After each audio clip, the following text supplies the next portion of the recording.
Cool. Now you also did something that you like to call a slide triplet, and it's not necessarily always a triplet, obviously, but it's just because it's a quick burst of three notes. Yeah, I call it the slide triplet, but you don't have to play it in a triplet feel. Basically, what it is I have a double pedal here, double bass pedal. So what I do is when I'm playing, and I started doing this when I first started playing the slide technique, is I would play 2 notes. Just like that. And what I would do is I would cap it off or finish it with another extra note on my left foot. And in total, that would equal 3 notes. Just like that. And once you get going really fast, you can start playing it in almost like a setup for different shots. You can play it in some beats, you can play it in fills, and it makes it sound like you're playing really, really fast, but really all it is a slide technique double, followed by just a single on your left foot. Let me show you some of the different kind of beats and fills that you can do with it. Here we go.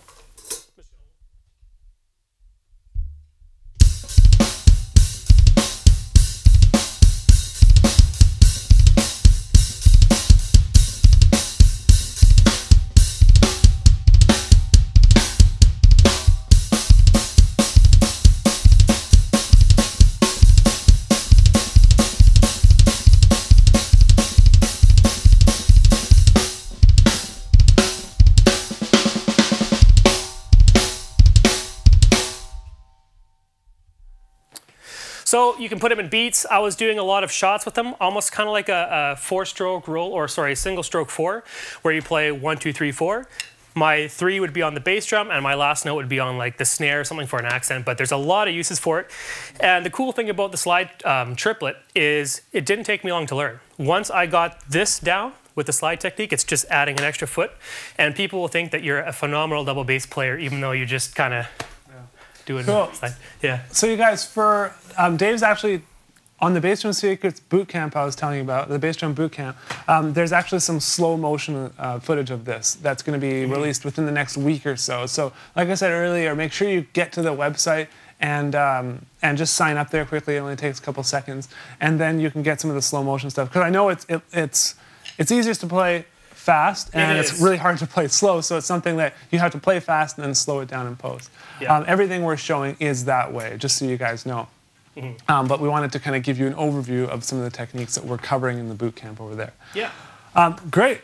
So next up, Sean, a lot of people are actually already asking just about like heels down or flat foot singles, and then obviously swivels is a big thing that's always on the agenda, and then the fast singles thing. So yeah, so I'll start sort of by going through flat foot. Now originally I had been using heel up to do all my double pedal, and I'll just show you really quickly what just all heel up double pedal looks like, and it's kind of rough, but.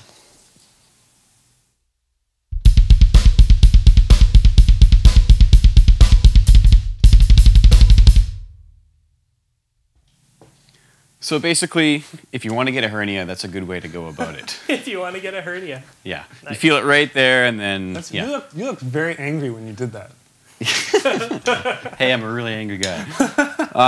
So after a while of just, like my band was writing these like stupidly fast songs, and I was feeling like I was dead after every single band practice, I started hearing about this technique on a couple forums called the flat foot technique, and it sounded like it could be something that I could use, because it was similar to heel up, but you basically slide your feet back. You don't even have to slide your feet back, but I find that you get a better economy of motion that way. So you slide your feet back, and you keep your heel, like it'll depend on what you're wearing and what your pedals are, but keep your heel an inch and a half off of the floor. So you can probably see in the video there, and basically from there, you use the same muscle in your ankle there that you would use for heel up, but you're not bringing the whole leg into it anymore. Now you're basically using a little bit of calf. You'll feel it right here and right here, but you're basically just saving your energy and letting the smaller muscles, the faster muscles, take care of the faster work rather than your legs. So I'll show you what flat foot double bass now looks like, so you can compare it to the heel up that I just showed you.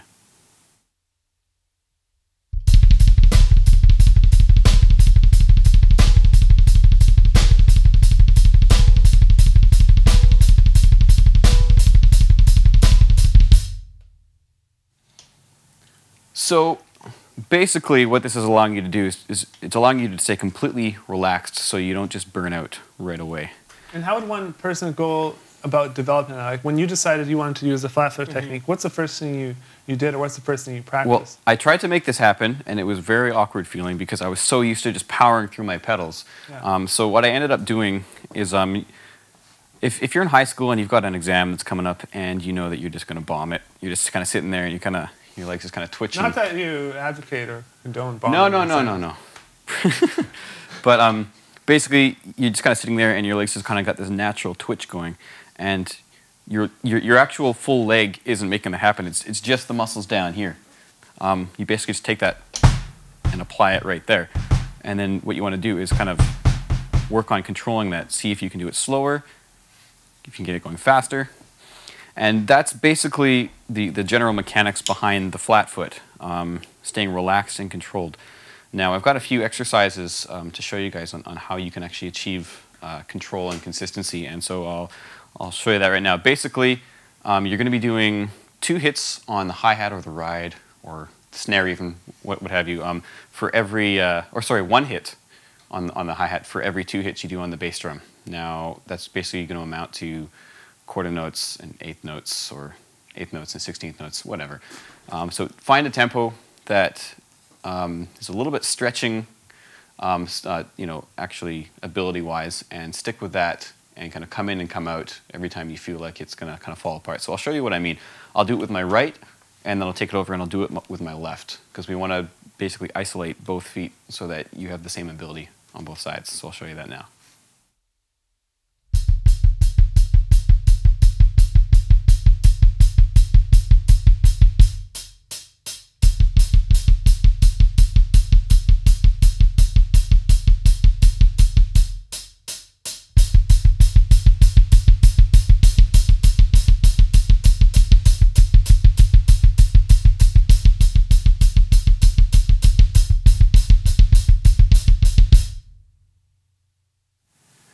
So basically, the tempo that I started with was just to kind of show you how it works, but it wasn't really pushing me. So I took it up to a tempo that I knew I could keep it at for a while, but that it was going to really actually test my ability. And so once my right foot started to kind of get sloppy, I switched to the left and went back and forth, and that'll really, really increase your ability. So how long do you think someone should do that every day?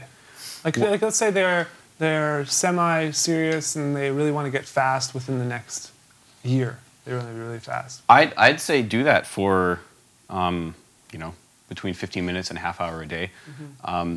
Just long enough that you're getting something out of it, but that you're not sucking all the fun out of drumming, because you want to drum, you don't want to just train. And training is kind of, after a while, it just feels like a chore.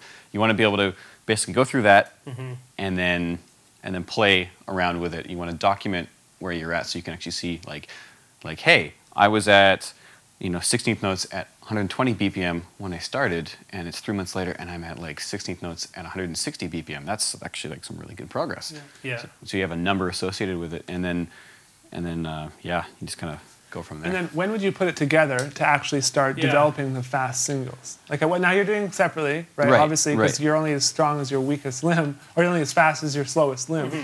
So at what point do you say, okay, this is great, now I'm going to start putting them together? That's a totally good point. I actually have another exercise for that where I basically combine what I just showed you guys with actually doing alternating strokes. So I'll show you that right now.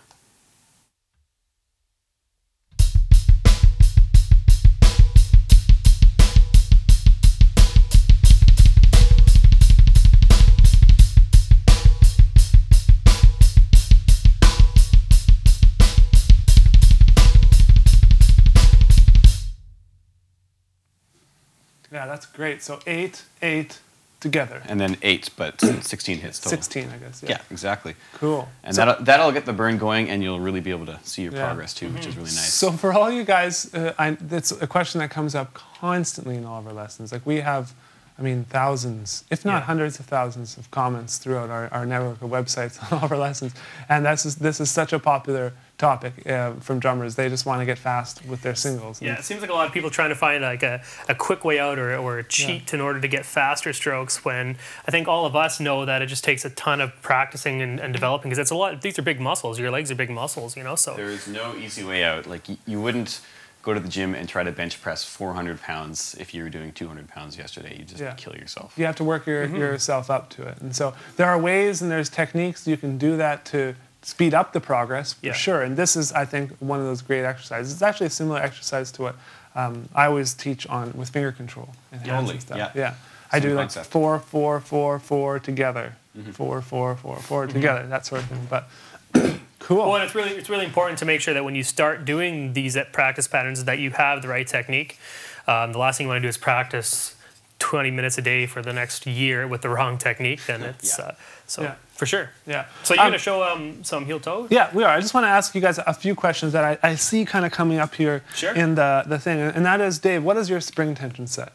My spring tension set is fairly loose. And it actually took these guys to tell me that, because I don't usually play on other pedals.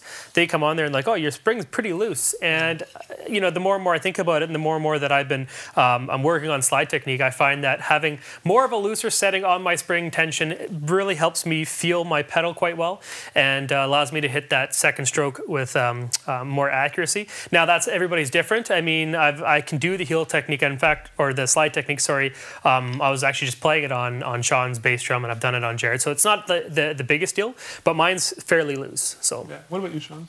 Well, if the factory settings are considered halfway, 50%, then I'd say my pedals are at about 75% tension. So I tension them a little bit more. I like the kind of increased rebound that I get out of that.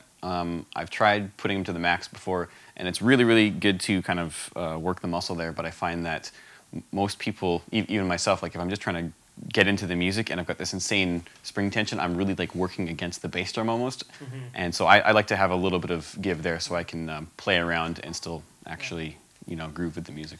Yeah, and mine are similar. Like I always say medium tension. And then as far as distance, the beater is away from the head.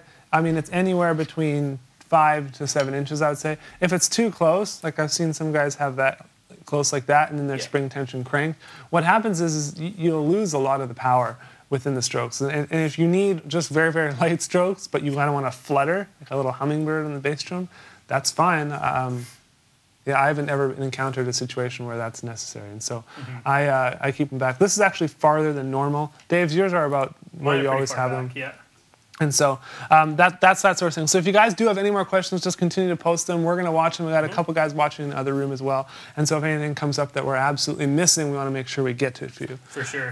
One more thing on the what Sean was talking about. There is a video of him coming out soon in the Bass Drum Bootcamp. I keep vlogging it, but bassdrumsecrets.com.